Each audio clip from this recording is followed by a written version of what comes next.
नमस्कार प्रणाम, मैं हूं संतोष और आप देख रहे हैं सोलह हिंदी। दोस्तों, बिरहा जगत के कलाकारों के इंटरव्यू के सफ़र में एक बार फिर से आप सभी दर्शकों का स्वागत है। और आज हमारे बीच एक बहुत ही वरिष्ठ कवि मौजूद हैं, जिनके बारे में इनके स्वर में हम खुद इनका परिचय जानेंगे। वैसे तो आप देखेंगे तो खुद ही जान गए होंगे, ये किसी पहचान की मोहताज नहीं है।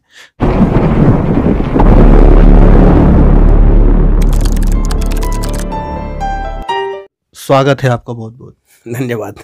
अच्छा, आपका एक अपने स्वर में थोड़ा परिचय बता दीजिए। देखिए, मुझे बिरहा जगत में मंगल कवि के नाम से लोग जानते हैं जी। और बिरहा जगत से वैसे मैं जुड़ा हूँ लगभग 52-53 वर्ष हो गए। अच्छा, 52-53 जी। वर्ष से आप बिरहा जगत में जुड़ा हूँ, और बल्कि कह लीजिए किशोरावस्था से ही। तो 50 वर्षों के करीब तो बिरहा गाते हो गया। 52-53 वर्ष हो गया बिरहा लिखते। अच्छा, आपने बिरहा गाया भी है मंच पर? बहुत, मैं बिरहा गाता हूँ। अच्छा। हाँ, और हमारी पहचान कवियों और गायकों में, हाँ, गीतकार और गायक कलाकार मैं दोनों हूँ। अच्छा। हमारी रचनाएं पद्मश्री हीरालाल यादव जी बिरहा सम्राट बहुत हमारी रचनाएं गाते थे। हाँ, हमारे 2-3 गीत तो उन्होंने लाल किले से गाया। अच्छा। हाँ, आज़ाद वतन भारत की धरा हरदम कुर्बानी मांगे ले, बुढ़ों से सबक अनुभव मांगे, जवानों से जवानी मांगे ले। तो आपने मतलब मंच पर भी गाया, और अब जो है, अब क्या पहले से ही लिखते भी हैं? जी। और खुद का लिखा और खुद हाँ ही जी, गाना शुरू कर दिया? मैं खुद की रचनाएं गाता हूँ, अपनी ही रचनाएं गाता हूँ। हमारी रचनाएं और बाकी सब कलाकार और पद्मश्री। अच्छा, लोग अलग अलग अखाड़े से गाते, आप किस अखाड़े से? देखिए, मैं रमन गुरु का घराना है। अच्छा। हाँ, जैसे अखाड़ा है वो बिरहा विधा में, जैसे शास्त्रीय संगीत के घराने होते हैं उसी तरह से बिरहा विधा में घराने हैं। तो हम रमन गुरु के घराने के हैं, जिसे अखाड़ा आप बोल रहे हैं। जी जी। हाँ, रमन गुरु के अखाड़े के। जी। अच्छा, आपके परिवार में कोई पहले से कोई गायक या कलाकार या कवि नहीं, कोई ऐसा थे? कुछ नहीं था। कोई पहले से गायक कलाकार तो नहीं था। हमारे एक माने दादा के भाई थे, वो बहुत पहले थोड़ा बहुत गाते थे, अनपढ़ थे, पहलवान थे, लेकिन थोड़ा बहुत गाते थे, मगर उतना वो ऐसे कलाकार नहीं थे। लेकिन हाँ। एक जो है लक्षण होता है अनुवांशिका, वो हाँ, कहीं न कहीं जो है दिख लीजिए। जाता है। हाँ, मान लीजिए। तो उसके बाद आप दिखे जी इस लाइन में। जी अच्छा, हम जानना चाहेंगे आपके परिवार के बारे में। जी। आप अपने परिवार के बारे में बताइए। देखिए, परिवार के विषय में आप पूछ रहे हैं तो पहली बात तो मैं बिल्कुल गरीब किसान का लड़का हूँ। आप हमारे गांव में आए हैं, देख ही रहे हैं, हमारे घर द्वार से भी आपको अंदाज लग गया होगा कि हमारी स्थिति क्या है। हम लोग 4 भाई रहे अपने पिताजी के। हमारे पिताजी अकेले थे, तो हम 4 भाइयों में से 2 बड़े भाई निकल गए, हम लोग 2 भाई बचे हैं। एक भाई हमसे छोटे हैं, नरसिंह यादव उनका नाम है। और हम 4 भाइयों में कुल 10 बेटे हैं। 3 भाइयों को 2-2 लड़के हैं, और जो हमसे छोटे भाई हैं उनके 4 लड़के हैं। अच्छा, आपके कितने बच्चे हैं? हमारे 2 बच्चे हैं। 2 बच्चे हैं? जी। दोनों लड़के? नहीं, दोनों लड़के हैं। 2 लड़के हैं, 1 लड़की है। अच्छा। वैसे 3 संतान है। हाँ। तो आप इस लाइन से जुड़े तो रुचि लड़कों में नहीं दिखी आप भी? मतलब नहीं, लड़कों में इस तरह की रुचि नहीं है। और एक लड़का हमारा भतीजा है, अशोक अनमोल करके, उसका खुद का चैनल है, और वो गाता है, लेकिन बिरहा नहीं गाता है। वो भोजपुरी लोकगीत और ये देवी जागरण वगैरह का प्रोग्राम करता है, और चटपटे गीत अपना गाता है। वो गढ़वा घाट स्वामी जी का स्कूल है, उस स्कूल में सर्विस भी करता है। अच्छा। हाँ, बड़ा बाबू है और गाता भी है। हाँ, उसका अशोक अनमोल चैनल। अच्छा, कभी कहे नहीं आपके जो लड़के लोग हैं, उन्होंने कभी कहा नहीं कि नहीं हम भी इस विधा से जुड़ना चाहते हैं, या आपने खुद ही मना कर दिया? नहीं, हम खुद नहीं चाहते थे, सच्चाई बताएं आपको। अच्छा। हाँ, हम चाहते अच्छा, थे क्या कि क्या ऐसा कमी है जो जितने भी बिरहा के वरिष्ठ जो कलाकार हैं, जो कवि हैं, जो बिरहा गायक हैं, अपने परिवार को इसमें इन्वॉल्व नहीं कर रहे हैं? देखिए, उसका सबसे बड़ा रीजन यह है, आप तो पढ़े लिखे नौजवान हैं जी। और स्वयं लोगों से इंटरव्यू ले रहे हैं, घूम रहे हैं या सुन रहे हैं, नई पीढ़ी के लड़कों को आप देख रहे हैं, कलाकारों को। तो अगर मैं सच्चाई कहूँ तो बिरहा की स्थिति बहुत खराब हो गई है। और उस खराब का कारण है फूहड़पन और अश्लील गीतों का चलन। मानते हैं कि नहीं? बिरहा जगत में हम लोग जिस जमाने के कलाकार हैं, स्वर्गीय पद्मश्री हीरालाल यादव जी, बिरहा सम्राट बुल्लू यादव, बिरहा सम्राट रामदेव यादव, सम्राट की आजकल जो पदवी लोग देते हैं इस वजह से मैं बोल रहा हूँ, और बिरहा सम्राट पारसनाथ जी, बिरहा सम्राट बिरजू यादव, ये उस जमाने के कलाकार थे। बिरहा का स्वर्ण युग था और उस जमाने में हम लोग बिरहा का मतलब के प्रति रुझान हुई। उस समय आप बिरहा गाए, लेकिन पहले के बिरहा में और अब के बिरहा में बहुत अंतर हो गया। बहुत अंतर हो गया, वही तो बता रहा हूँ। बिरहा पहले के जमाने में अच्छे अच्छे लोग, पढ़े लिखे लोग बिरहा बैठ के सुनते थे, लेकिन आज पढ़े लिखे लोग, विद्वान लोग बिरहा में नहीं बैठना चाहते। सच्चाई आपको बता रहा हूँ। बिरहा से, चूंकि मैं कलाकार हूँ, गीतकार जरूर हूँ, लेकिन बिरहा के प्रति अब पढ़े लिखे और विद्वानों का रुझान कम है। नहीं तो अच्छे अच्छे लोग बिरहा में बैठते थे। मैं आपको बताऊं, डॉक्टर शिव प्रसाद सिंह, आपका हिंदी चैनल है, जब हिंदी, तो आप डॉक्टर शिव प्रसाद सिंह जैसे साहित्यकार का नाम तो जरूर सुने होंगे, पढ़े होंगे उनको आप, जिनकी कर्मनाशा की हार रही कहानी। और डॉक्टर नामवर सिंह, हिंदी के उच्च कोट के समालोचक, उनके भाई डॉक्टर काशीनाथ सिंह हैं, डॉक्टर कमलेश दत्त त्रिपाठी, धर्मपाल शास्त्री, ऐसे ऐसे विद्वान लोग बिरहा में बैठ के बिरहा सुनते थे। लेकिन आजकल बहुत ऐसे लोग बहुत निराशा लगती होगी। पहले से का बिरहा आप लोगों ने देखा है, गाया है, लिखा है, लेकिन अब के बिरहा देखते होंगे आप लोग तो निराशा होती है, क्यों नहीं होगी। और यही वजह है कि मैं आपको सच्चाई बताऊं कि बिरहा में हमारे पास जो भी लड़के आते हैं उनको मैं पहले ही बता देता हूं कि देखो, हमसे अश्लील और फूहड़ गीत की उम्मीद करोगे तो मैं ऐसा गीत तुमको नहीं लिखकर दे सकता, क्योंकि मैं उसके पक्ष में कभी रहा नहीं हूं। हम लोग बिरहा में संदेश देते थे। बिरहा में समाज का मार्गदर्शन करते थे। मार्गदर्शन, एक आईना होता था जी, एक आईना होता था। हम लोग चाहते थे कि नहीं, कम से कम हमारा एक संदेश जाए। नहीं तो बिरहा को पहले लोग समझते थे कि अरे बिरहा अनपढ़ गंवारन का चीज है, ऐसे लोग कहते थे ना, हीर गाँव न ढेरे के। ऐसा कुछ नहीं था, हीर नहीं, अच्छे अच्छे लोग बिरहा को गाए। लोक गायन लोक संस्कृति है, लोक संस्कृति है। तो ये माटी का गीत है, धरती का गीत है, गंवारों का, मैंने गांव में रहने वाले गंवारों का, मेरा कहने का मतलब अनपढ़ से नहीं है, गंवारों में गांव के रहने वालों से। तो या अगर गंवारों का अर्थ अनपढ़ से ही लेते हैं आप, तो अनपढ़ भी अगर गाते थे तो नेचुरल है, गांव घर के लोग, इतना शिक्षा कहाँ उस समय थी, है कि नहीं? शिक्षा का स्तर इतना ऊंचा नहीं था ना, कम लोग पढ़े लिखे थे तो गाते थे।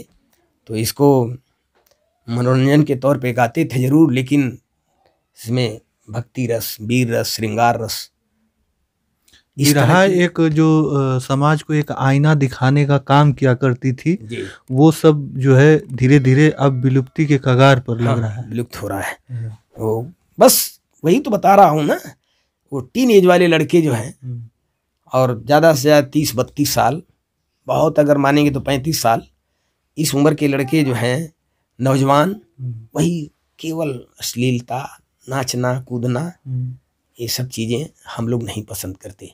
हम लोग गा के पहचान बनाए, और आज के कलाकार नाच के पहचान बना रहे हैं। समझ रहे कि नहीं? जी जी देखते होंगे आप, सुनते होंगे। सही कहा आपने। हाँ, आज के कलाकार नई पीढ़ी वाले नाच के बनाना चाहते हैं अपनी पहचान, हम लोग गा के पहचान बनाए हैं। हाँ, सब लोग उसी होड़ में लग गए हैं कि नहीं जी। हमारा नाम हो जाए, हमारा नाम हाँ, हो जाए। लेकिन वो कितनी लोकप्रियता मिल रही है आप देख ही रहे हैं। 10 बरस, 40 बरस। ये नई पीढ़ी वाले इतना दिन थोड़े चलते हैं। जैसे धुन को ही आप ले लीजिए, कोई भी पारंपरिक धुन उसका लोप नहीं होता, नहीं होता कभी, आज भी वो सुनी जाती। विनष्ट नहीं होती। कुछ ऐसी धुनें हैं जो न जाने कितने युगों से गाते लोग चले आ रहे हैं, और कुछ ऐसी धुनें हैं जो नए नए कलाकार निकाल रहे हैं, खूब बढ़िया कहेंगे, लेकिन पता चला कि महीने 2 महीने 4 महीने वो खत्म हो गई, उनको कोई पूछ नहीं रहा है। जो पुरानी गीतें हैं हाँ, आज भी चलती हैं। जी, पहले के लोग लिखते थे, भविष्यवाणी लिख जी देते जी थे, जी बिल्कुल, वही आज भविष्यवाणी हाँ, सत्य हो गई। है यही बात है। पहले के गीतों में भाव भी था, हाँ, माधुर्य था, उसमें उतार चढ़ाव था, और उसमें लगता था कि गीत के माध्यम से हम समाज को संदेश दे रहे हैं, मार्गदर्शन कर रहे हैं। लेकिन आजकल तो केवल कमर हिलाना, नाचना, कूदना, वही अश्लीलता। नई पीढ़ी में ये सब चीज़ें आ गया है, और इसके चलते जो है,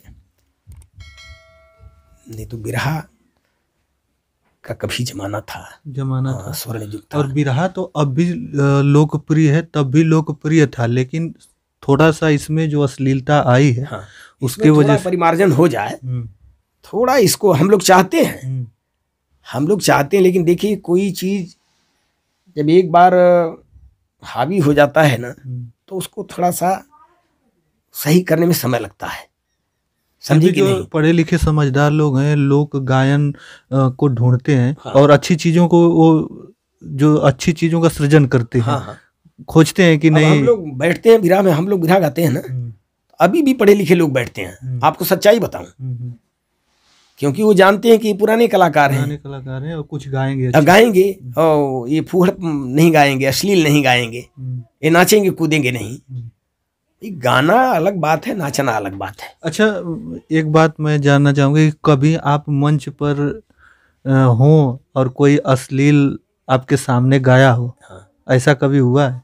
ऐसा हुआ है, और हमने उसको बहुत डांट भी दिया है, और प्यार से भी समझाने की कोशिश किया, और यहाँ तक कहा नाचने वालों से कि बेटा, नाच के पहचान नहीं बनेगी नाचने से, गा के पहचान बनाओ। हम लोग गा के पहचान बनाए हैं। हम लोग से महिलाओं से भी हो जाता है कार्यक्रम, चूंकि महिलाओं का चलन हो गया ज़्यादा, आप देख ही रहे हैं, तो उनको भी हम लोग समझाते हैं। लेकिन अब क्या कहा जाए, हालांकि बहुत ऐसी महिलाएं जो कभी कभी कार्यक्रम हमसे हो जाता है तो हम लोग सामने जल्दी नहीं नाचती।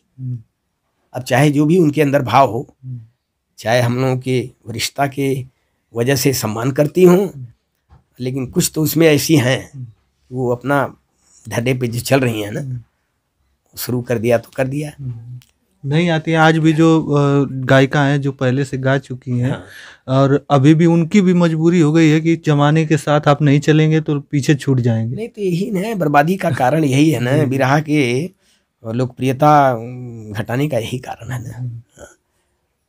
देखिए समाज में आप जो परोसेंगे उसको तो लोग चाहे जैसे भी करके उसको स्वीकार करेंगे, लेकिन हम क्यों ना अच्छी चीज परोसें।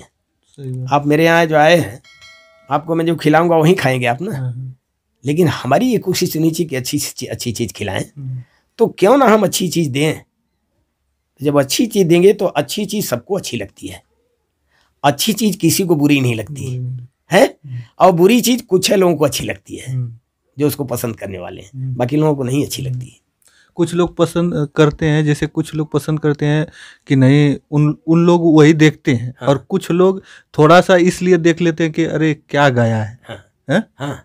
ऐसे कुछ देर तक रहेंगे। अच्छे लोग की बात बता रहा हूँ, कार्यक्रम में ऐसा अनुभव किया है मैंने। आते हैं, खड़ा होकर देखे, अच्छा लगा, जैसे हम लोग हैं कहीं गा रहे हैं, ठीक है, नजर पड़ गई, अरे बैठिए सम्मान दीजिए, बैठ गए, अच्छा लगा तो सुने, और नहीं अच्छा लगेगा उठ के चले जाएंगे। तो यही बात होती है। तो अच्छी चीज सबको अच्छी लगती है, नौजवानों को भी अच्छी चीज अच्छी लगती है, लेकिन आप अच्छी चीज दीजिए तो गलत कर रहा हूँ। क्योंकि जो पुरानी गीतें थी आज भी लोग गाते, जैसे जो गीतें हैं जो स्वर्गीय शिवमूरत यादव जी ने गाया, जो भविष्यवाणी और पंधारी दादा ने जो गाया है, वो सब गीतें आज भी चलती हैं, आज भी लोग सुनते हैं, हम भी सुनते हैं। तो वही तो कह रहा हूँ कि अच्छी चीज आप भी सुनेंगे, आप भी तो नई पीढ़ी के हैं ना, तो अच्छी चीज सबको अच्छी लगती है। और लगता है कभी कभी, मतलब ऐसा लगता है कि न उस समय इतनी आधुनिकता थी न कुछ था, लेकिन फिर भी इन्होंने क्या सोच के वो लिख दिया कवि ने, और क्या सोच के इन्होंने गाया कि आज परफेक्ट इस जमाने पर वो गीतें दिखाई दे रहा है, परिलक्षित हो रहा है। हाँ, एकदम परिलक्षित हो रहा है। तो यही सब चीजें हैं जब हम आते हैं, जब वरिष्ठ ऐसे कवि और बिरहा गायकों के साथ में बैठता हूँ, तो बहुत पहली बात तो बहुत अच्छा लगता है और बड़ा ही गर्व महसूस होता है कि इसी भारत में, इसी पूर्वांचल में ऐसे लोग हैं जो अपनी लोक गायन, लोक संस्कृति को इन्होंने बहुत आगे लेकर आए। और लेकिन सबसे बड़ी निराशा ये हाथ लगती है कि कुछ लोग जो है अश्लीलता को इसमें लाकर और उसको विलुप्ति की कगार पर लाकर खड़ा कर दिए हैं। तो हमसे तो निवेदन हमारा यही रहेगा आपसे कि कुछ अच्छी चीज़ों को आप लोग लेकर आएँ, ताकि आने वाली जो पीढ़ी है हमारी इसको जाने और देखे। कहीं ऐसा ना हो कि लोग इसको एकदम से नकार ही दें। जी सही बात है। और देखिए, मेरी बात अन्यथा न लगे, चैनल को बहुत लोग सुन रहे होंगे और बहुत से ऐसे गीतकार भी हैं जो सस्ती लोकप्रियता हासिल करने के लिए बहुत अश्लील और फुहर गीत लिखने लगते हैं। मैंने बताया आपसे ना कि हमारे पास नए नए कलाकार आते हैं, मैं पहले ही कह देता हूँ, देखो मैं अश्लील और फुहर गीत नहीं लिखूंगा। अगर तुम्हें इससे हट करके, चाहे बिरहा हो चाहे छोटे छोटे गीत हो, लोकगीत हो, तो मैं जैसा कहो दे दूंगा, लेकिन अश्लील और फुहर गीत मैं नहीं दे सकता। तो मैं कवियों से भी ये निवेदन करूंगा कि कम से कम समाज को देखते हुए आप ऐसा गीत लिखो जिसको समाज में कोई बढ़िया संदेश जाए। हम लोग गाते हैं या जो गीत लिखते हैं अपनी माँ बहनों के साथ आप बैठकर सुन लीजिए, लेकिन आज के ज़माने में ऐसे ऐसे गीत गा रहे हैं, आप अपनी माँ बहन के सामने नहीं सुन सकते उसको। मानते हैं कि नहीं इस चीज़ को? तो इससे जो है समाज में विकृति फैलती है, समाज में बुराई फैलती है, और इसी से लोकप्रियता इसकी घटती जा रही है। विद्वानों में आज भी कदर है, लेकिन विद्वान लोग मानते हैं कि कुछ कलाकार ऐसे हैं जो बिरहा गाते हैं, और बिरहा गायों में, अब गायकों में बहुत पहले के लोग तो निकल गए, कुछ ही ऐसे कलाकार हैं, जैसे परशुराम जी को आपने सुना होगा, आप जानते होंगे। और आपको बताऊं, मुझे बड़ी खुशी होगी और आपको भी जानकर खुशी होगी, परशुराम जी को पंडित परशुराम की उपाधि मिली, मुझे भी मिली 2016 में। हम लोगों को उनको गायन विधा में और मुझे लेखन विधा में संगीत नाटक अकादमी उत्तर प्रदेश से सम्मानित किया गया। परशुराम जी वो लोग भी जल्दी अश्लील नहीं गाएंगे, विश्वनाथ जी, दुर्जन यादव हैं, और इस तरह से अच्छे अच्छे कलाकार बहुत से भी पड़े हैं। तो अब तो कितना नाम गिनाऊं आपको, लेकिन नई पीढ़ी के लड़कों में ये सब बातें नहीं मिलती हैं, बड़ी अश्लीलता है। हाँ, इसका लोप तो नहीं होगा, और कम से कम हम लोग जब तक जिंदा हैं हम लोग तो नहीं चाहेंगे इसका लोप हो, लेकिन हम यही कोशिश करेंगे कि नई पीढ़ी के लड़कों को भी हम लोग सुधारने के चक्कर में पड़े हैं कि देखो भाई, ऐसा करो कि इसका लोप न होने पाए, क्योंकि ये बड़ी जमाने से इसकी पैदाइश हुई है, बिरहा विरह से इसकी उत्पत्ति हुई, ये आज की थोड़े है। तो कम से कम ले चलो इसको, इससे समाज का मार्गदर्शन भी होता है, मनोरंजन भी होता है, लोगों को शिक्षा मिलती है। लेकिन ऐसा न करो कि कोई सुनने न चाहे, जब कोई सुनेगा नहीं तो क्या शिक्षा मिलेगी, क्या समाज का मार्गदर्शन होगा, है कि नहीं? सही बात है। और जब जब आधुनिकता बढ़ती जा रही है, जैसे जैसे वैसे वैसे जो है रूप बदलता जा रहा है, लेकिन अब ऐसा भी रूप नहीं बदलना चाहिए कि एकदम कोई सुने ही ना। हम महाराष्ट्र में हम लोग हर साल जाते हैं मुंबई, और कुछ मराठी हमारे इतने फैन हो गए, मैं अपनी तारीफ नहीं कर रहा हूँ, लेकिन उसका सिर्फ यही कारण है, थोड़ा खड़ी हिंदी का प्रयोग करके आप सुनाइए, समझाइए, वो समझ लेते हैं। और अच्छी चीज़ पहले बताया ना कि जो अच्छी चीज़ रहेगी सबको अच्छी लगेगी। बहुत लाइक करते हैं, बिरहा सुनने चले जाते थे। हाँ, अरे आज भी भोजपुरी लगा के रहते हैं मालाड में, गोरेगांव में, और कार्यक्रम कल्याण में है।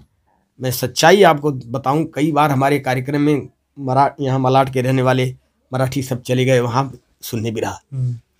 वहाँ तो 2-3 तो ऐसे हमारे फैन हो गए थे एक साल कि वो काशी नगरी का मैं एक गीत गाता हूँ, बड़ा चर्चित मेरा गीत रहा, कितनी सुंदर बाबा विश्वनाथ की काशी नगरी। अब वो सब कहते थे आप ऐसा करो, वो गीत हम लोगों को सुना दो, हम लोग समझेंगे काशी है, दर्शन हम लोग कर लिए, काशी घूम लिए, और इसके बाद हम लोग चले जाएंगे। तो पब्लिक भी कहती थी कि जब वहाँ से आए हैं मराठी हैं तो इनको सुनाइए। तो कम से कम उनके अंदर ये भाव होता था ना। होता है आज भी। जैसे कि अगर हम लोग कहीं जाते हैं, किसी दूसरे प्रदेश में कहीं जाते हैं, तो वो लोग अगर काशी का हम लोग नाम ले लेते हैं, वाराणसी का नाम ले लेते हैं, हाँ। तो लोग बहुत ही प्यार और दुलार देते हैं कि अरे, और एक दर्शन मात्र के लिए वो लोग तरसते और तड़पते हैं। संस्कृति और सभ्यता को बचा के रखना चाहिए। और वहाँ पे ऐसी बात नहीं है कि जो भोजपुरी जो चैनल हैं, अभी जो भोजपुरी के चैनल हैं, आज से 10 साल पहले मैं महाराष्ट्र में था, चंद्रपुर के इलाके में, वहाँ के जो आदिवासी गांव हैं वहाँ पे फ्री डिश चलता था। वहाँ पे लोग धारावाहिक देखते थे, फिल्में देखते थे। हम सोचें कि इनको क्या समझ में आता होगा, लेकिन वो लोग बड़े ध्यान से देखते थे, बोलते हैं कि नहीं समझ में आ जाता है। तो हमको बहुत अच्छा लगा कि भोजपुरी, देखिए भोजपुरी को लोग इतने पसंद कर रहे हैं। बिल्कुल। तो जो चंद्रपुर से मैं खुद गा के आया हूँ, आज से 15-20 साल पहले, 15-16 साल पहले मैं गया था, 2-2 बार गा के आया वहाँ से। बहुत भीड़ जुटती थी, तो अपनी तरफ के लोग उधर कोल फील्ड में और सर्विस करते थे, बाकी प्राइवेट सेक्टर में। इसके अलावा मराठी भी सुनते थे। वो लोग बहुत चाव से सुनते हैं, देखते भी हैं भोजपुरी चैनल। नौजवान साथियों से मैं हाथ जोड़ के विनती करूँगा, प्यारे भाइयों, कम से कम अश्लीलता से बचो, अच्छी चीज़ सुनो। अश्लील और फूहड़ गीत से, अगर बिरहा से थोड़ा भी लगाव है तो बिरहा सुनो। नाचना अलग बात है, गाना अलग बात है। नाच देखना हो, नाचने वाले को बुला कर देखो, लेकिन बिरहा अगर सुनना हो तो प्रेम से सुनो, नाच की तरफ ध्यान मत ले जाओ। और अश्लील और फूहड़ चीज़ों का बहिष्कार करो, मैं यही निवेदन करूँगा। और इन्हीं बातों के साथ आप सबका बहुत बहुत धन्यवाद। तो आज हमारे इंटरव्यू के सफ़र में, इस कड़ी में हमारे साथ मंगल कवि थे। इनको आपने सुना, इनके विचारों को सुना, आपको अच्छा लगा, और हमको भी इनसे मिलके बहुत अच्छा लगा। बड़ा गर्व होता है ऐसे कवि, जो वरिष्ठ कवि है, उनके साथ बैठकर उनसे बातें करने में अच्छा भी लगता है, बहुत महसूस होता है अच्छा कि ऐसे कवि हैं। लोग ने जो लिखा, जो गा दिया, वो अब जो है ख़त्म ना हो, उसको आगे ले जाने के लिए हम लोगों का आगे आना, और जितने भी युवा कलाकार हैं उनको आगे आना चाहिए और इनकी विधा को आगे लेकर जाए। अब तक इन्होंने संभाला, लेकिन अब आगे हमें और आपको संभालना है इसको। तो इस कड़ी में इतना ही, आप हमें कमेंट करके बताते रहें, इससे हमारा प्रोत्साहन और बढ़ता है। तो बस इस वीडियो में इतना ही, अगली वीडियो के साथ हम जल्द उपस्थित होंगे। तब तक के लिए धन्यवाद। जय हिंद, जय भारत।